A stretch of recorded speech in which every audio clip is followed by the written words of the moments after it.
नमस्कार, आप देख रहे हैं आज तक। आपके साथ मैं हूं सईद अंसारी। स्वागत है आपका चुनाव आज तक में। एक साल भी नहीं हुआ जब राहुल गांधी की भारत जोड़ो यात्रा पूरी होने पर कांग्रेस ने बड़ी महफिल सजाई थी। समापन समारोह में विपक्ष के विभिन्न बड़े नेताओं को न्योता भेजा गया था, सिवाय दिल्ली के मुख्यमंत्री और आम आदमी पार्टी के संयोजक अरविंद केजरीवाल के। आम आदमी पार्टी का भी कांग्रेस को लेकर कुछ हद तक यही रुख था। इसका कारण भी था, आपकी राजनीति कांग्रेस के वोटों में हिस्सेदारी से ही चलती है।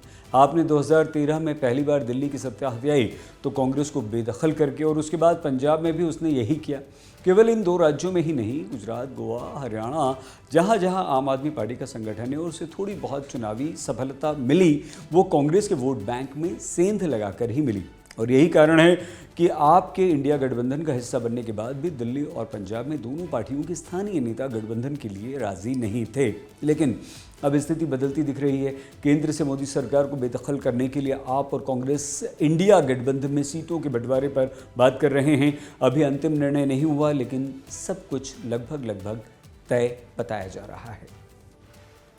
एक पार्टी जब अपने एक संसदीय क्षेत्र के अंदर टिकट बांटती है तो वहाँ पे 10 दावेदार होते हैं उस टिकट के। जाहिर सी बात है, आप एक को टिकट देते हो तो 10 लोग में से 9 नाराज़ होते हैं, दुखी होते हैं। और जब 2 पार्टियाँ होती हैं तो जाहिर सी बात है, जो टिकट मांगने वाले लोग हैं वो और ज़्यादा बढ़ जाते हैं। तो जाहिर सी बात है कि इसके अंदर थोड़ी परेशानी होती है, मगर इन परेशानियों के बावजूद आपको देश को बचाने के लिए जो है कुछ कॉम्प्रोमाइज़ करने पड़ेंगे। कांग्रेस और आम आदमी पार्टी दोनों के साथ कई ऐसे वाक़ये हुए जिनके कारण से दोनों कुछ हद तक साथ आने को मजबूर हुए। मल्लिकार्जुन खड़गे के कांग्रेस अध्यक्ष बनने के बाद कांग्रेस के बड़े नेताओं का प्रयास ये रहा कि आपको साथ लाया जाए। इसी कड़ी में दिल्ली में कांग्रेस अध्यक्ष के तौर पर अरविंद सिंह लवली को बैठाया गया, जो आपसे गठबंधन करने के पक्ष में रहे हैं। कांग्रेस और आपको साथ लाने में नीतीश कुमार, ममता बनर्जी की भी महत्वपूर्ण भूमिका रही। दरअसल आम आदमी पार्टी ने दिल्ली में एमसीडी का चुनाव तो जीत लिया, लेकिन गुजरात और हिमाचल प्रदेश चुनावों में कुछ खास नहीं कर पाई। आम आदमी पार्टी का 5 राज्यों में विधानसभा चुनावों के समय भी प्रदर्शन बेहद खराब रहा। संसद में बीजेपी की नरेंद्र मोदी सरकार जब दिल्ली सेवा बिल लेकर आई थी, तब कांग्रेस ने आपका साथ दिया था। और इसी दौरान गौतम अडानी के व्यापार को लेकर राहुल गांधी संसद में और सड़क तक जोरदार कैंपेन चला रहे थे। उसी दौरान आप और कांग्रेस की दूरियां कुछ कम हुई और कुछ हद तक अरविंद केजरीवाल भी झुके और कांग्रेस नेतृत्व ने भी कुछ अपनी जिद छोड़ी। दरअसल राजस्थान, मध्य प्रदेश और छत्तीसगढ़ के चुनावी परिणामों के बाद कांग्रेस को समझ में आ गया कि जहां जहां वो बीजेपी से सीधे मुकाबले में है, वहां बीजेपी का पलड़ा भारी है, और ऐसे में उसे कुछ ऐसे दलों को साथ लेने की ज़रूरत है जो कांग्रेस को बीजेपी की टक्कर में ला सके। दिल्ली और पंजाब में तो आम आदमी पार्टी ही मजबूत है और वहाँ उसे कांग्रेस का साथ मिल गया, तो बीजेपी के लिए अकेले दम पर सीटें जीतना आसान नहीं होगा। और इसीलिए कांग्रेस के नेता बार बार कह रहे हैं कि बीजेपी को हराने के लिए हर छोटी बड़ी पार्टी को साथ आना होगा, और आम आदमी पार्टी भी इसमें शामिल है।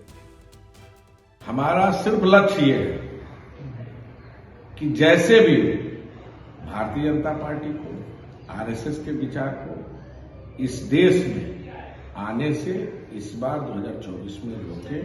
और मैंने तो सभी दलों से अपील की, निवेदन किया कि जो लोग भारतीय जनता पार्टी के और आरएसएस के विचारधारा के खिलाफ है, वो सब लोगों को गठबंधन का हिस्सा बनना चाहिए। और मैं अपने स्टैंड पर क्लियर हूं। और देश में जिस तरह के नफरत का माहौल चल रहा है, ऐसे में सभी लोगों को एकजुट होकर लड़ना चाहिए, ये मेरा विशेष।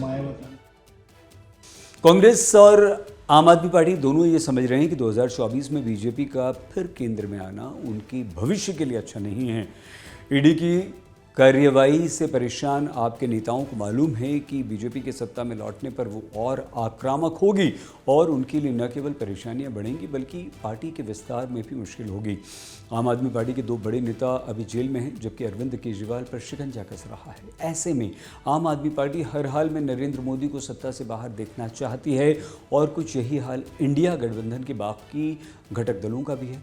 जहां कई क्षेत्रीय दलों के सामने अस्तित्व बचाने की चुनौती है, तो कई दलों को उनकी राजनीति सिकुड़ती हुई दिख रही है। कांग्रेस सबसे पुरानी पार्टी ज़रूर है, लेकिन कई राज्यों में उसका संगठन सिकुड़ा हुआ है, और ऐसे में उसे क्षेत्रीय दलों के साथ की ज़रूरत है। कुल मिलाकर सीधा मतलब यही है कि इंडिया गठबंधन के सभी दलों को अलग अलग राज्यों में एक दूसरे की ज़रूरत है, और उन्हें सीट शेयरिंग के मामले में बड़ा दिल दिखाना होगा। जबकि निजी स्वार्थ, घमंड या खुद को अधिक मजबूत मानने की भूल में अगर इंडिया गठबंधन में दरार आई, तो उनके लिए बीजेपी को हराना बहुत मुश्किल होगा। आज के लिए बस इतना ही। आप प्लीज़ अपना बहुत ख्याल रखिएगा। देखते रहिए चुनाव आज तक।